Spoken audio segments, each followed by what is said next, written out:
In this video, I'm going to show you the best way to program a chest and back workout if you are an everyday guy who is tired of busting their ass in the gym yet not reaping the reward of their hard work. My name is Cody McBroom. I'm the owner and founder of Tailored Coaching Method. And today I'm going to take you through my entire workout. I've been coaching people for 13 years now. So I have had a lot of skin in the game and I've been trying to get jacked for a really long time. And I feel like I kind of got this on lock. And I want to share that with you. So I want to take you through every set of every exercise throughout my entire program today. This is a full upper body workout. We're going to splice through it so you don't have to wait too long, but I'm going to really break down everything I'm doing, why I'm doing it, and how I'm doing it. But the point is, watch this video. You will get more out of all of your training from this point forward. I guarantee you that. First thing I'm doing is a face pull. And this is actually a strategy that not that many people do, but everybody should be doing. Not many coaches understand this or know about this tactic, but the method is called an activation set. So what I'm doing here is I'm actually training my rear delts and my traps by using a face pull. You can use a band pull apart, you can use a high elbow row, anything to fire up your upper back, because all the musculature in your upper back is what supports your scapula, and it's actually gonna help you press more. So because today's an upper body day and I'm gonna be doing some heavy pressing, I wanna make sure I have a lot of stability in my shoulders by firing the right muscles and keep myself safe. And this is going to not only help you bench heavier, but it's also gonna make sure that you don't get injured from benching, which is very, very common. So we're gonna bang out about 10 to 20 reps, get a good pump in your traps and rear delts, then we're gonna move right into the compound lift. Now we get into the bench press, which is the meat and potatoes, so to speak, of this workout. And because we are focused on getting jacked and hypertrophy is the goal, I am using this compound lift in a different way than most people would, because strength isn't the focus here. Building muscle is. And there's a lot of research that supports the idea of creating more of a stretch on the muscle. It's why full range of motion is usually better, but partial range of motion can outperform full range of motion in some studies if that partial range is actually done in the stretch position. So with the bench press, I'm at mercy of the barbell. So when the center of the bar touches my chest, that's where I stop. But my pecs might not be in a fully stretched position. So with a cambered bar, like you see here, it's bent. So by the time the center of the bar actually touches the middle of my chest, my sternum, I'm actually in a much deeper stretch because where my hands are is lower than where the center of the bar is. So here we're using about 6 to 8 reps with a slow controlled tempo. So it is still on the lower end of the rep range for hypertrophy, but I'm gonna do 4 or 5 sets of this, going as heavy as I can across those sets, working up, only leaving about 1 or 2 in the tank at most, but really just focusing on a full range of motion, overloading the muscle and getting it into that stretch position with that cambered bar. Because this is a chest and back workout, we're going to pick one musculature to really focus on before moving to the next. In this workout, I'm starting with all chest exercises, then I'll get to the back. And in the next chest and back workout that I will do in this week, or if you don't have that many days to train, you could do it the next week,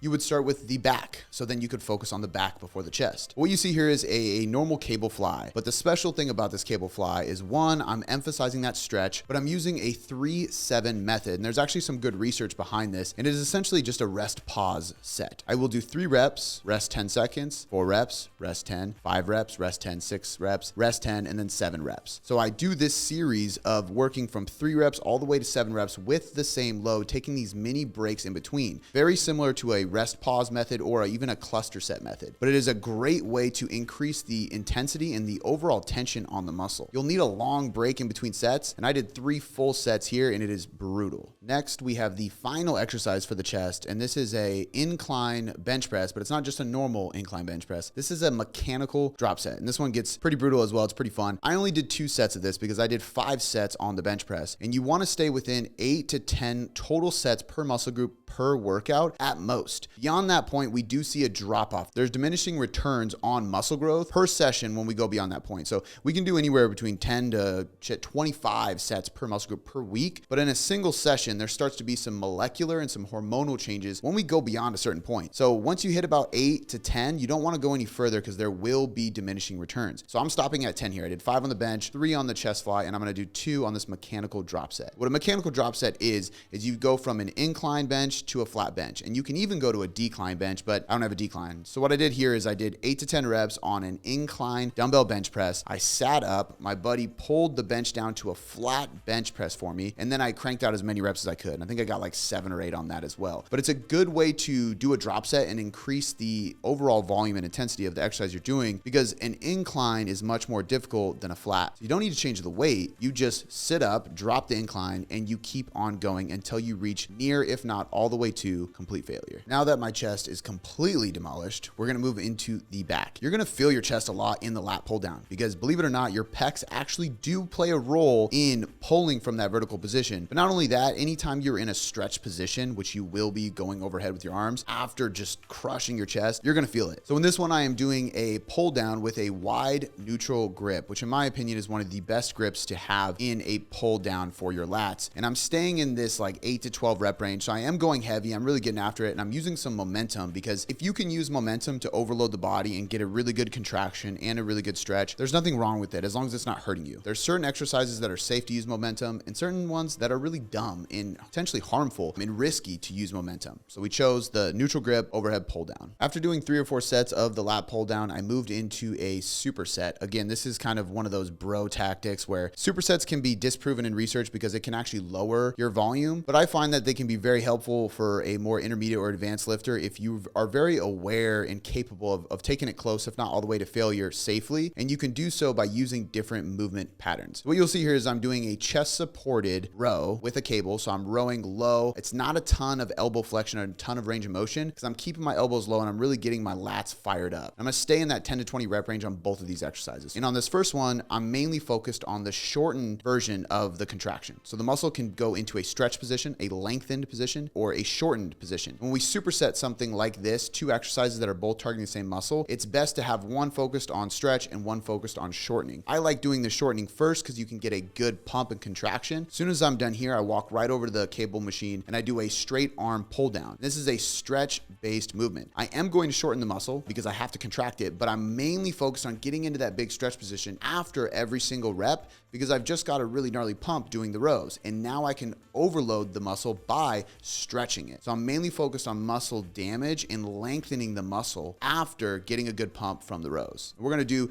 2 to 3 sets of this. Again, it's brutal and it's 2 exercises, so you don't need to do too much volume here. If I do 2 rounds, I'm really doing 4 sets. The last exercise of the day is a chest supported posterior fly. What I'm doing here is I'm really targeting the traps. You can do shrugs here as well. I really love the chest supported posterior fly, and I try to make sure I'm focusing on a couple things. I focus on keeping my palms facing down and not turning my pinkies in, which can be very beneficial if I point my thumbs down, but I'm gonna be targeting the rear delts. And in this workout, I was doing this the day before actually doing shoulders and arms. So knowing that I had shoulders the next day, I didn't want to fatigue my rear delts too much. So I kept it in my traps. I kept a swing kind of partial range of motion, and I stayed in that 15 to 20 rep range, really focusing on the metabolic fatigue aspect. So when we're getting towards the tail end of a workout, the workouts get less skill based. So we kind of stupefy the workout, right? We get dumber as we go and mentally fatigued as you train hard. So the smartest thing you can do is put the most neurologically taxing and skill requiring exercises towards the beginning of the workout. And as fatigue accumulates mentally, physically, metabolically, I can actually get them to be easier and easier and lower risk. So an exercise like this, you can't screw it up. I can swing if I want to. I'm never gonna hurt myself. I'm just trying to blast my traps because the back is very large. We have our lats, we have our rhomboids, we have our low, mid, and upper traps. And if we don't touch our rear delts, that's about it. So again,